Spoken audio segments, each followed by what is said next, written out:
اس کی جو ایئر ہماری ہوتی ہے ہوا وہ اتنی صاف نہیں ہوتی, اس وجہ سے ایئر پولوشن ہوتی ہے. جب ہم اس کے اندر انہیل ایکزیل مطلب سانس لیتے ہیں ہماری لنگس کو بہت افیکٹ پڑتا ہے, اس سے کافی بیماریاں ہو سکتی ہیں. جی. اب ہمیں اس کے بارے میں بتائیں گی آمنہ آپ.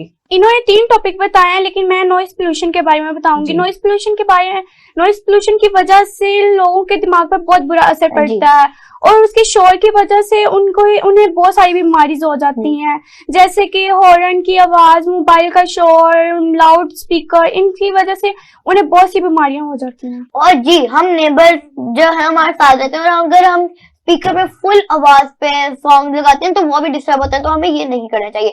اب ہم اس کے بارے میں پوچھیں گے اذان بھائی سے. اذان بھی آپ ہمیں بتائیں واٹر پولوشن کے بارے میں.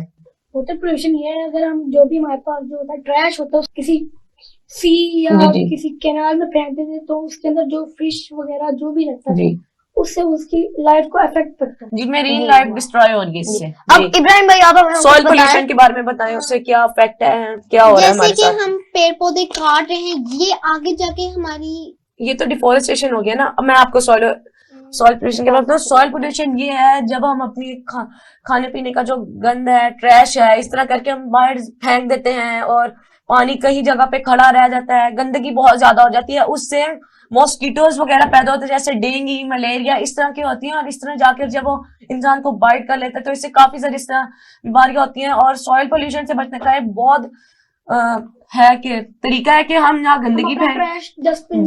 جی, اور آپ کو ویسے بھی ارد گرد کے ماحول کو صاف رکھنا چاہیے تاکہ آپ بیماریوں سے بچ سکیں. اب ہمارے پاس نیکسٹ ٹاپک ہے importance of teacher in our life. یہ بہت امپورٹینٹ ٹاپک ہے. اب ابراہیم صاحب سے ابراہیم بھائی سے شروعات کرتے ہیں. ہمیں ٹیچرز کی عزت کرنی چاہیے, رسپیکٹ کرنی چاہیے. وہ ہمیں پڑھاتے ہیں, جیسے کہ کوئی پیپر چیک کرنے ہوتا ہے, ہم تو پیپرز کر کے چل جاتے ہیں, پر وہ لگاتار کوئی 3 hours یا 2 hours تک بیٹھ کے کام کرتے ہیں. اتنا رافی آپ بتائیں. ٹیچر ہمارے لیے بہت اہم ذریعہ ہے پڑھنے کا. ٹیچر ہمارے لیے رول ماڈل ہوتے ہیں.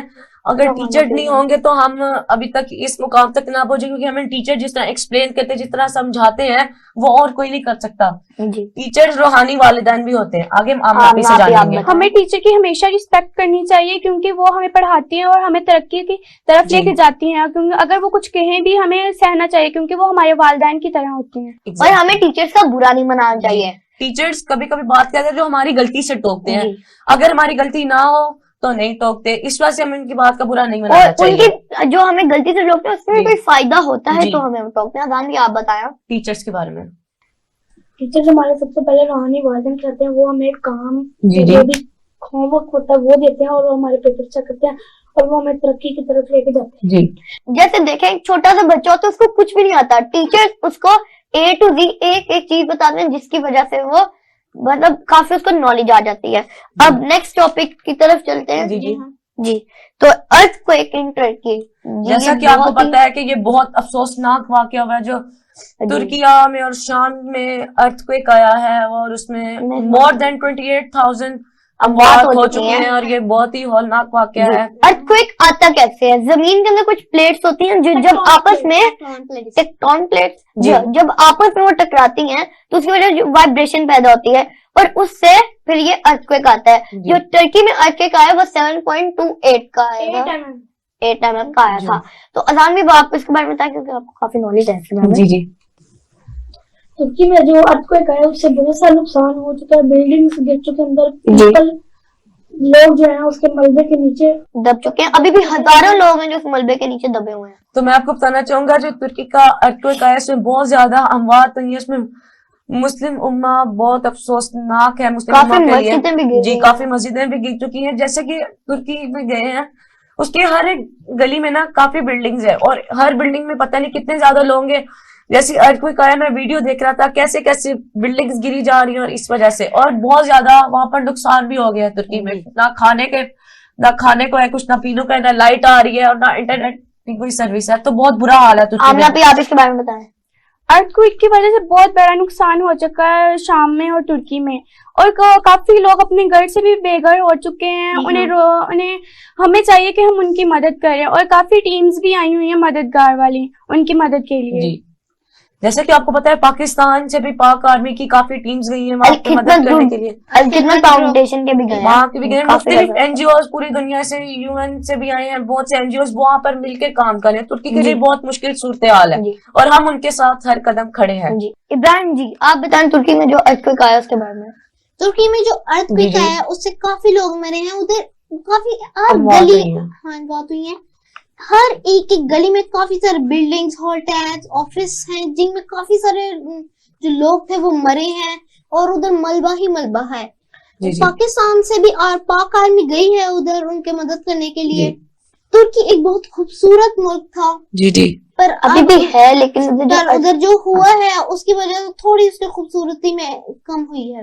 جی تو ابھی ہم بڑھتے ہیں شہیر صاحب اپنے نیکسٹ ٹاپک کی طرف. ہمارا نیکسٹ ٹاپک ہے اسلامک کوئز. تو وہ ہمیں اسلامک کوئز ہمیں یہ حل کریں گے آمنہ پہ. ہمارے پہلے نبی کون ہے آپ بتائیں. ہمارے پہلے نبی حضرت آدم علیہ السلام. اور آخری حضرت محمد صلی اللہ علیہ وسلم. 4 مشہور کتابوں کے بارے میں بتائیں گے کچھ. جی آپ 4 مشہور کتابیں آسمانی کتابیں ہیں جو اللہ تعالیٰ نے اپنے پیغمبر پہ نازل فرمائی, جس میں سے 4 مشہور کتابوں کے نام یہ ہیں توریت, زبور, انجیل اور قرآن پاک. جی اور صحیفوں کے بارے میں جو قرآن مجید کے بعد جو نازل ہوئی ہیں صحیفے, انہیں صحیفے کہتے ہیں, ان کے بارے میں کچھ بتائیں گے. نہیں ہم اس کے بارے میں آپ ہمیں انفارمیشن دیجیے. صحیفے وہ ہیں جو 4 مشہور کتابوں کے بعد جو چھوٹے چھوٹے قاعدے نازل ہوئے ہیں انہیں صحیفے کہتے ہیں. جی اور فرشتوں کو نوری مخلوق کیوں کہا جاتا ہے؟ کیونکہ وہ نور سے بنایا گیا ہے. جی اور فرشتوں کا احترام کیوں ضروری ہے, پہلے آپ بتائیں. فرشتوں کا احترام کیوں ضروری ہے؟ کیونکہ وہ اللہ تعالیٰ کی مخلوق ہے, اللہ تعالیٰ کی نوری مخلوق ہے. اگر ہم فرشتوں پر ایمان نہیں لائیں گے تو ہمارا جو اسلام جو ہمارا دین ہے وہ مکمل نہیں ہو سکتا. قرآن مجید کا دل کون سی سورت ہے؟ سورہ یاسین. جی اور قرآن مجید کی سب سے بڑی سورت کون سی ہے؟ سورہ بقرہ, جو 3 سپارے پر مشتمل ہے, اور سب سے چھوٹی سورت کا نام ہے سورہ کوثر. جی اب ہمارا نیکسٹ سیگمنٹ ہے advantages and disadvantages of internet. ہم حاضر ہوں گے ایک چھوٹی سی بریک کے بعد, ہمارے ساتھ رہیے گا. And ILM group of colleges اعلیٰ تعلیمی معیار کے حامل 2 نیٹ ورک میں سرمایہ کاری کریں اور شاندار تعلیمی میراث کا حصہ بن کر مثبت تبدیلی لائیں. سرمایہ کاری, عطائے اختیار, رہنمائی. اب ہمارا نیکسٹ سیگمنٹ ہے اردو کوشچنز کے بارے میں. تو وہ کوشچن ہم سے پوچھیں گی آمنہ آپی. ملک کا سب سے پہلا جہاز کس نے بنایا بتائیں. رائٹ برادران. جی انگور کا پھل پاکستان کے کس صوبے میں زیادہ پایا جاتا ہے, آپ بتائیں. بلوچستان. جی اور پاکستان کا سب سے بڑا رقبے کے لحاظ سے سب سے بڑا صوبہ کون سا ہے؟ پنجاب. خیبر پختونخوا. اسلام آباد. پنجاب. کراچی. صوبہ. اچھا سندھ. نہیں خیبر پختونخوا. بلوچستان. چانگا مانگا کی کیا انفرادیت ہے؟ کہ وہ مصنوعی جنگل ہے جو انسانوں نے خود بنایا تھا. جی پاکستان کا قومی کھیل کون سا ہے؟ ہاکی. عدلیہ کیا کام کرتی ہے؟ عدلیہ مطلب انصاف کرتی ہے, عدالت. جیسے ادھر کوئی کیس آئے مرڈر کا تو اس کی جو سزا ہے وہ دیتی ہے عدلیہ. اس کام میں پاکستانی پرچم کس نے ڈیزائن کیا؟ امیر الدین کھڑوی. جی اور پاکستان کا قومی لباس کون سا ہے؟ شلوار قمیض.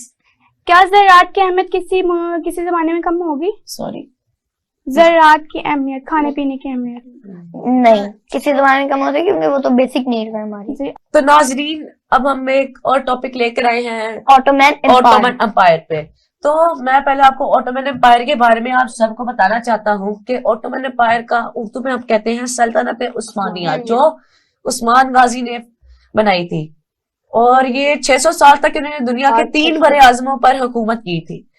اس ہسٹری کا سٹارٹ ہوتا ہے سلیمان شاہ سے, جنہوں نے کائی قبیلہ بنایا, اور کائی قبیلے آگے سلیمان شاہ کے بیٹے ارطغرل غازی نے کافی فتوحات کر کے سردار اعلیٰ بنے. پھر کافی ان کی سٹرگل تھی. ان کے بعد ان کا بیٹا عثمان, جس نے آگے سے سلطنت عثمانیہ کی داغ بیل ڈالی, جس کی وجہ سے وہ سلطنت 600 سال تک 3 بڑے اعظموں تک حکومت کی. آج کل ترکی کا ڈرامہ بھی چل رہا تھا کرولوس عثمان, اس کے 4 سیزن ہو چکے ہیں. ارطغرل غازی بھی آپ سب نے دیکھا ہی ہوگا, موسٹ پاپولر ڈرامہ رہا ہے پاکستان کے اندر. اس میں پوری ترکی کی ہسٹری بتائی ہے, کس طرح انہوں نے اسٹرگل کی, کتنی سازشیں تھی اس کے اندر, کہ کس طرح جا کر انہوں نے سلطنت عثمانیہ کو قائم کیا تھا. اور اس کے اندر عثمان غازی کے بیٹے ارحان غازی کا عثمان غازی کے بیٹے ارحان غازی کا. جی اس طرح نسل در نسل چلتی رہی, اور سلطنت عثمانیہ کے آخری سلطان عبدالحمید خان نے بھی بہت کنٹریبیوشن کی تھی ان سب کے لیے، لیکن اینڈ پہ کسی انگریزوں کی سازش نے سلطنت عثمانیہ کو گرا دیا تھا. اوٹومن امپائر جس کو کہا جاتا ہے، کسی اسٹرگل سے عثمان غازی، ارطغرل غازی، سلیمان شاہ اور ریحان غازی نے مل کر ان سب کی کنٹریبیوشن سے ہمیں سلطنت عثمانیہ دیکھنے کو ملی تھی. اگر وہ نہ ہوتی تو پھر مسلمان کہیں سے کہیں پہنچے، کیونکہ مسلمانوں کو بہت زیادہ ڈاؤن فال کا شکار تھا اس ٹائم. منگول ایک طرف سے، دوسری طرف سے بازنطین کے لوگ تھے اور اس طرح کر کے تھا. لیکن سلطنت عثمانیہ کے آخری جو سلطان عبدالحمید خان، اس دور میں بہت زیادہ سازشیں ہوا کرتی سلطنت عثمانیہ کے دور میں. جو سلطنت عثمانیہ کے آخری سلطان تھے، بہت زیادہ سازشیں تھیں اس دور میں، اور جو تھے انگریزوں اور یہودیوں نے سازش کر کے سلطنت کو گرا دیا تھا. اور یہ معاہدہ کیا گیا تھا اس دور میں کہ اگر سلطنت عثمانیہ اگلے 100 سالوں تک نہیں قائم رہے گی، 100 سالوں کے بعد جا کر قائم ہوگی. اور شاید 2023 کا تھا کہ انہوں نے کہا تھا اسی سال میں سلطنت عثمانیہ دوبارہ قائم ہوگی، اور ترکی کی بہت اب لگ رہی ہے کہ دوبارہ قائم ہو سکتی ہے سلطنت عثمانیہ. اب نیکسٹ ٹاپک کی طرف بڑھتے ہیں. جی، اب ہمارا نیکسٹ ٹاپک ہے سچائی کے فوائد اور جھوٹ کے نقصانات. اس کے بارے میں ہم پہلے جانیں گے ابراہیم بھائی سے. تو ہمیں ہمیشہ سچ بولنا چاہیے. ہمارے آخری نبی بھی کہتے تھے کہ 10 گناہ معاف ہو سکتے ہیں ایک سچ سے. جی رافع بھائی. حضرت محمد صلی اللہ علیہ وسلم نے فرمایا تھا کہ ہمیشہ سچ بولنا چاہیے اور جھوٹ نہیں بولنا چاہیے، کیونکہ جھوٹوں پر خدا کی لعنت ہوتی ہے. جی آمنہ آپ. ہمیشہ سچ بولنے سے والدین بھی گناہ کو معاف کر دیتے ہیں. اگر ہم ہمیشہ جھوٹ چھپائیں گے لیکن ہمارا جھوٹ کبھی نہ کبھی پکڑا جائے گا. جی سچ بولنے کے فائدے، سچ بولنے سے ہم جتنا بھی ہمارا جو کام ہوگا وہ ہو جاتا ہے. جھوٹ بولنے سے اینڈ پہ آ کے وہ جھوٹ پکڑا جاتا ہے. جی جھوٹ بولنے کے نقصانات بتائیں ابراہیم بھائی.